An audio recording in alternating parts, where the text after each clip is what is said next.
So Politico reported that there was a leaked text message threads that expose young Republicans in a racist chat.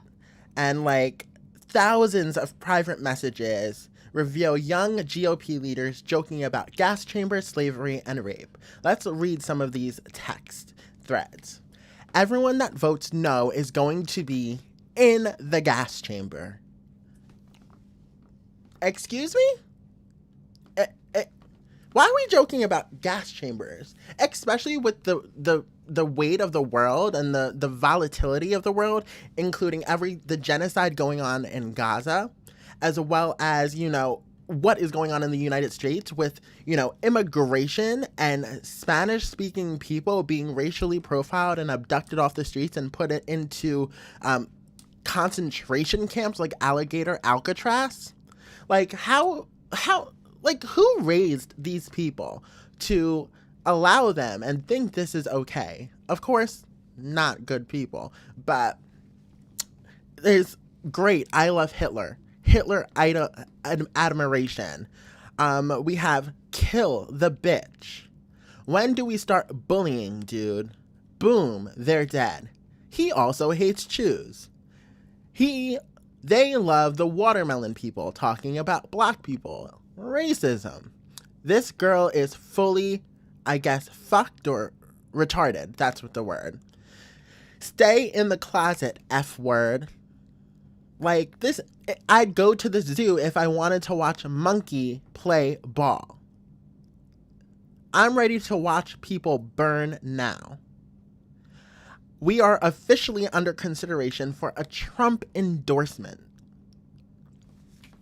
This is our White House co-signing the disgusting, despicable, sick, racist, anti-Semitic messages in a group thread from the young Republicans. Young. They're not young, and I'll get to that.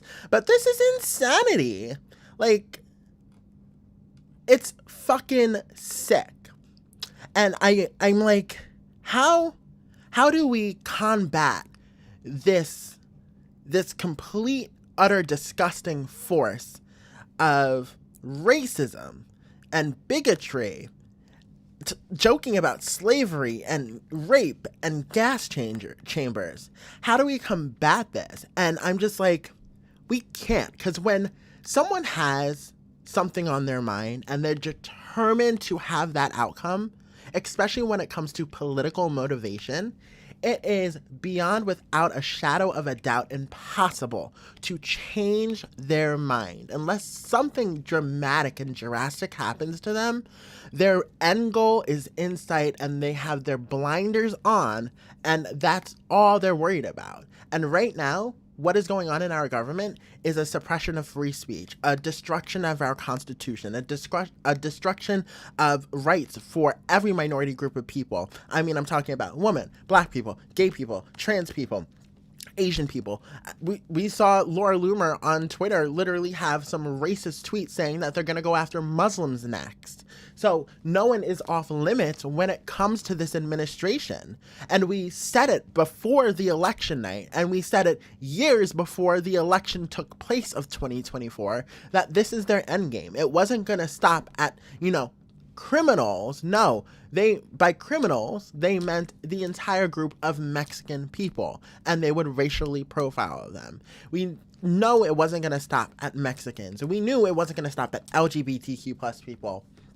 I just saw a video of ICE agents with a knee in the back of a black young man.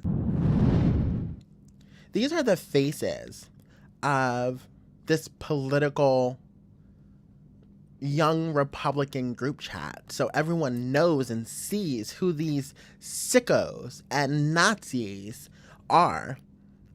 Like, it's disgusting that we have this kind of rhetoric being spread and normalized. That's the most deplorable part. It's being normalized by our Vice President of the United States. Just look at this.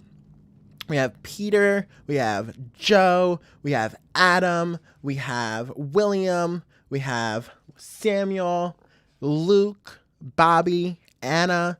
I mean, all of these overweight, obese, disgusting, greasy-faced hogs sitting here with these ideas and joking about gas chambers, joking about black people, jokes about slavery, about raping. And our vice president is defending it in fucking sanity. But we're going to watch JD Vance, the VP, the sicko, defend this. On what kids are saying in a group chat, grow up. I'm sorry. Focus on the real issues. Don't focus on what kids say in group chats. But there's another angle to this that I just have to be honest about. I mean, I'm like an old guy at this point. I'm 41 years old. I have 3 kids. You know, I grew up in a different world, right? Where not most of the stupid things that I did when I was a teenager and a young adult, they're not on the internet. Like, I'm going to tell my kids, especially my boys. I'm afraid. I would be afraid of the stupid things that JD Vance said that are not available or documented on the internet. I'm glad that we can document these sickos and their rhetoric of just insanity that targets and hurts people. Because without that, we wouldn't know what their goals are. And the fact that JD Vance is basically saying, I'm glad my shit is hidden. I'm glad y'all can't clock me on my shit, because if you did, you would know exactly how I felt about every single group of people. But, like, he's defending the fact and trying to gloss over the fact that, oh, these are young people. No, they're not young people. They are supposed to be leaders in communities, and they're having these threads stating that, watermelon people, referring to black people as watermelon people. It's insanity that our president is right now defending Nazi rhetoric. Our vice president, JD Vance, is defending Nazi rhetoric against the American people. Like, this is something America stands for. No, we fought wars over Nazi rhetoric. We fought wars over not allowing people to be put into gas chambers. We fought wars against slavery on this soil. And you think JD Vance is going to sit here and normalize this shit as young kids who are not young kids? They're 31-year-olds, 29-year-old people, adults. They're going to normalize this? They're normalizing it because this is exactly how they fucking feel. Don't put things on the internet. Like, be careful with what you post. If you put something in a group chat, assume that some scumbag is going to leak it in an effort to try to cause you harm or cause your family harm. But the reality... Some scumbag is going to leak your sicko text. Maybe just don't have sicko text. And maybe, I don't know, treat yourself to not have sicko fucking thoughts. That way it won't be a problem. Is that kids do stupid things, especially young boys. They tell edgy, offensive jokes. Like, that's what kids do. And I really... It's just what boys do. It's just what boys do. Why do we use that excuse? Why can't we hold people accountable for the actions they do? It's just what boys do. Fuck you. Teach your children not to be fucking assholes. Not to be fucking Nazis. How about that? Don't want us to grow up in a country where a kid telling a stupid joke, telling a very offensive stupid joke, is cause to ruin their lives. And at some point, we're all going to have to say, enough of this BS. We're not going to allow the worst moment in a 21-year-old's group chat to ruin a kid's life for the rest of time. That's just not okay. Like, we live in a digital world. This stuff is now etched in stone online. We're all going to have to say, you know what? No. We're not doing this. We're not canceling kids because they do something stupid. These are not kids. These are grown adults who have continuously put this rhetoric in group chats over and over and over again over time, over years.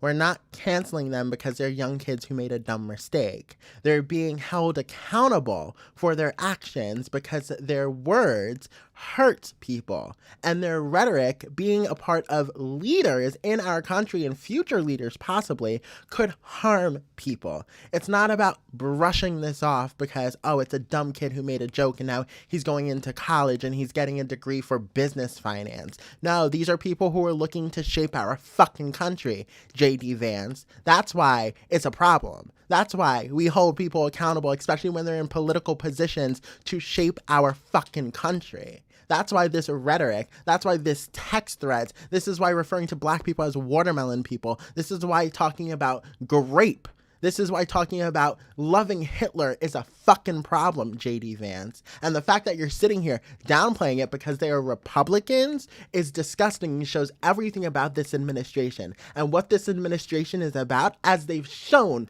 time and time again on every hand they've dealt out to us, is that their card of the Nazi, of the swastika, is right on their fucking foreheads. And it's sick.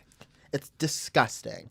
And the fact that our president is sitting here, our vice president is sitting here acknowledging and downplaying the severity of these comments shows exactly where he stands. He doesn't stand with the American public. He stands with the exclusive group of Nazi right-wingers.